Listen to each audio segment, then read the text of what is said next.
Letters to Lelia, by Frances Rosenfeld. Chapter 7, Abolishing Fear.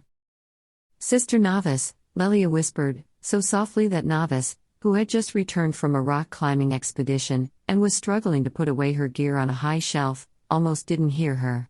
"Oh, sweetie, I didn't expect to see you here. I thought your mother kept you busy with the preparations for the ceremony. Your input is very important, you know," the sister said, cheerfully. "Not as much as you think. Bonding ceremonies are very prescriptive. Other than the actual clouds involved, there isn't much that can be changed," Lelia replied. "How can I help you, dear?" Sister Novis asked, a little puzzled that Lelia looked for her, since she didn't know the child cloud very well. Lelia straddled one of the kitchen chairs, searching for words. She gulped, looked down, and said nothing. Novis didn't push. She put a kettle on and went to the cupboard to get teacups. "Have you ever been afraid?" Lelia asked, in a tiny voice that sounded like fear itself. "Of course I was. 1,000,000 times. Who has lived and never been afraid? Is there something wrong? Someone bothering you?" The sister looked at Lelia, worried. The girl shook her head. "No, nothing of the sort. There isn't anything in particular, it's just..." She stopped. "Just what, dear?" Novis asked. "Well, it is the ceremony," Lelia started again. "Oh, you've got stage fright. It's perfectly normal," Novis said, relieved. "It's not stage fright, that's just it. I don't exactly know what I'm afraid of. I just can't picture what life will be like once I join the simplex cloud. I know it's silly, especially since I had already been there and can't stop talking about it. Do you know how intimidating it is for a cloud to have a sibling prodigy that is much younger and already joined the simplex? What if I can't get used to it? I don't even know what it is supposed to be. What if I hate it? I'll be there forever, you know? And everybody else seems so at ease with being fused with hundreds of other clouds. I am so afraid." Sister Novis sighed, then took the kettle from the stove and filled the cups. "You are venturing into the unknown. The unknown scares us all, young and old, but it is also the most precious gift we get from life, our chance to grow and change. What would we look forward to if we already knew everything the future holds?"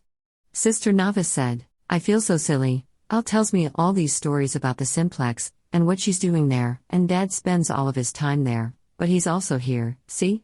How am I going to get used to something like that?" Lelia asked. "You are a cloud, yours is an inherited memory, I'm sure you'll know what to do," Sister Novis appeased her. "What if I don't? I'm only half cloud, what if the human half can't adjust?"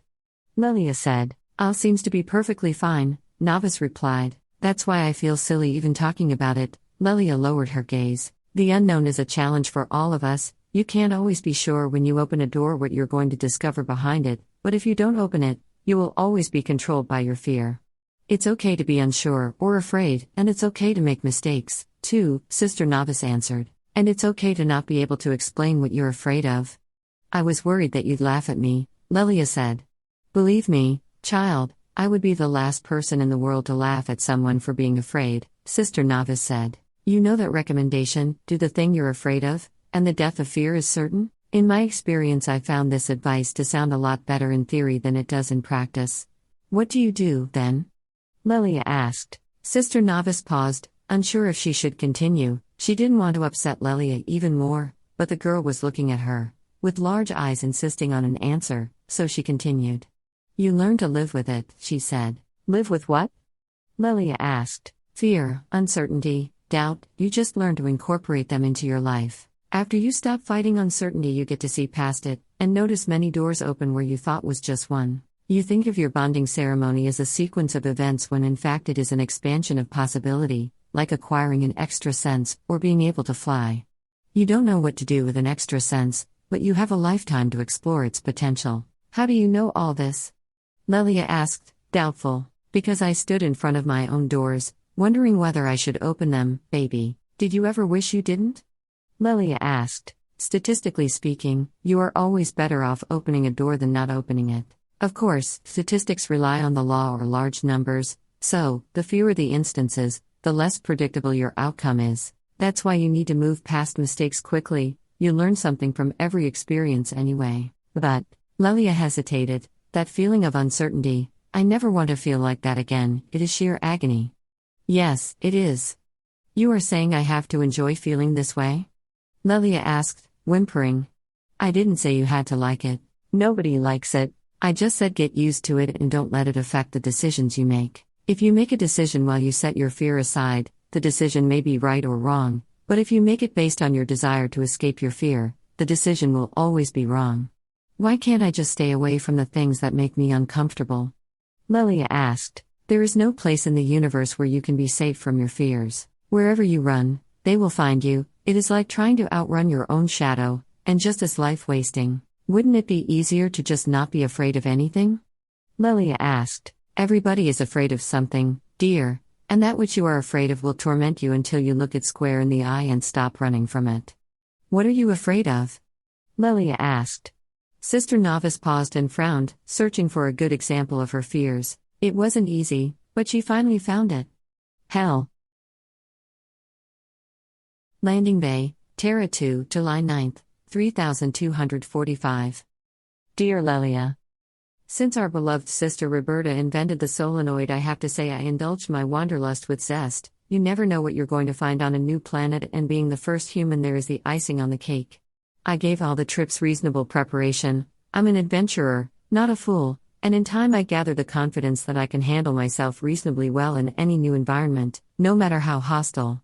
Just back from a trip to a moon in the Vega constellation, I was browsing stellar charts to relax and noticed this tiny dot on the outskirts of a solar system in Andromeda's halo.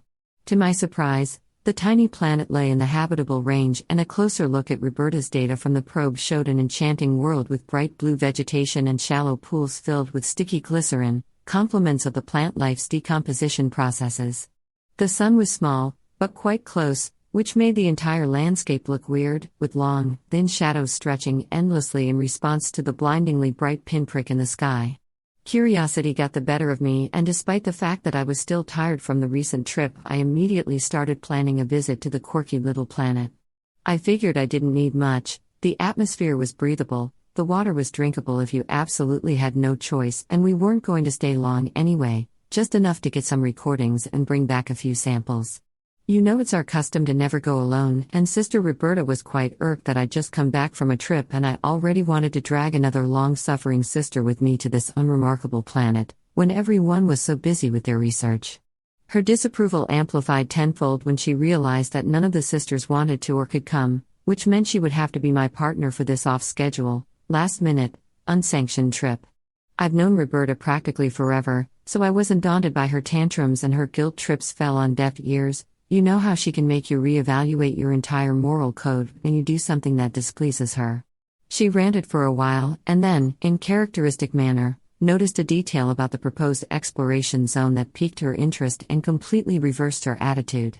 We arrived at sunrise, just in time to watch the point source sun shine bright yellow and cast a surreal display of shadows, so long their ends stretched beyond the horizon. We wandered randomly, grabbing a plant here, a mineral sample there, until we arrived to the bottom of a rocky mountain range, quite rugged and abrupt, that seemed to run a straight demarcation line in the landscape, as far as the eyes could see. Every here and there we noticed round holes in the side of the mountain that didn't seem to have formed naturally, but rather appeared to be the burrows of some sort of animal. They varied in size, from just a few inches in diameter, to large openings, like the entrance of a cave. Neither one of us is a shy flower, so we simultaneously decided, without even asking each other, that the second we found an opening large enough to get through, we're going in. We did find a good-size entrance into the side of the mountain, and noticed that it continued with a smooth tunnel, perfectly round, like the hollow tubes lava leaves behind in its passing. The tunnel was dark and bent abruptly around a corner within 50 feet of the entrance, and we couldn't see what was going on beyond that point. Sister Roberta walked boldly in front of me, engrossed in the exploration of this new environment, and turned the corner just as I was catching up with her. I only had one glimpse of her disappearing into the void. Lucky for me I had the flashlight, and in its dim glow I saw the chasm opening right in front of my feet. To this day I can't describe what it was, because it seemed less like an abyss and more like an absence of everything, matter, thought, energy. I was so shocked by this fast unfolding of events that I didn't have time to grieve what I thought was the loss of Roberta, my oldest and dearest friend, and as I turned towards the cave entrance the tunnel started to collapse and my flashlight went dark. I panicked, listening to the soft sound of soil crumbling. I called to God in prayer, but there was no answer. It seemed that even He didn't want to venture into the haunting emptiness in front of me.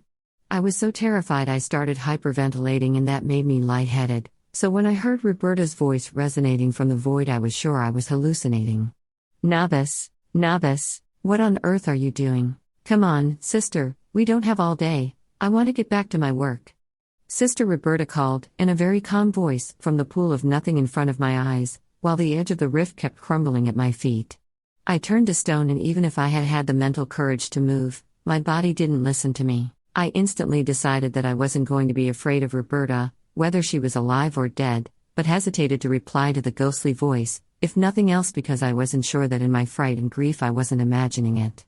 Sister, you are annoying me. You dragged my old bones to this godforsaken planet, and now I have to yank you with the jaws of life to continue your own research project. Would you do me the kindness to get over here? It's getting too bright. I should have thought to bring visors. Live and learn, huh? I didn't answer. I just sat motionless in total darkness, mentally assessing the fact that whatever happened next, I most likely wasn't going to die, not with the purple DNA keeping my tissues repaired and all, so I'd have to spend eternity in this hole.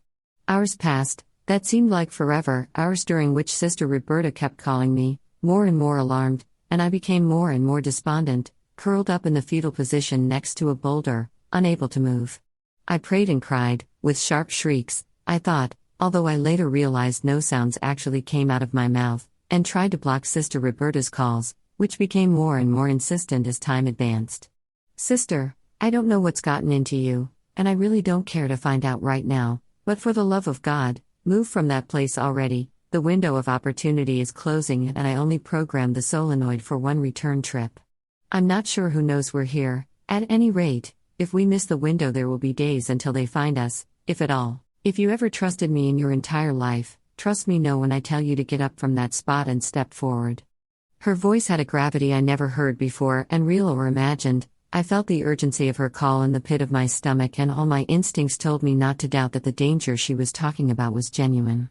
I managed to move my head and tried to look around, but there was nothing but darkness, a soul-sucking void. Thank God, sister. Roberta uttered a sigh of relief. For a moment there I thought you were dead. I am right here, right in front of you, can't you see me? You only have to take one step. There seems to be a force field preventing me from reaching you. Please move. I really don't know what it was that gave me the impulse to step into that void, whether it was Roberta's voice or going out of my mind in the darkness filled with the creepy sounds of crumbling dirt, or maybe in my altered state of mind I thought I heard God call me from beyond, but I rose to my feet and jumped forward. Right in front of my bewildered eyes stood Roberta, looking very worried indeed, in the entryway of what seemed to be a mirror image of the cave where we started, with the intense radiance of the sunset behind her. The light was indeed so bright I had to squint to protect my eyes. What is wrong with you, sister? You scared me to death. Do you really want us to be marooned on this planet? I don't even know if the vegetation is edible. I turned around to see very clearly the corridor I had spent hours in, quite well illumined, boulder and all. I mumbled something almost unintelligible to Roberta about the darkness and her disappearing, and grace to our long-standing friendship, and my normally solid common sense she didn't doubt it. I was mortified with embarrassment at the thought of her standing there the entire time, begging me to move and watching me as I clutched helplessly onto that boulder for hours, petrified with fear. It must be a portal. I didn't even notice when I passed through it, she said simply. Stranger things happened in this universe, and in light of my nightmarish experience I begrudged her poise.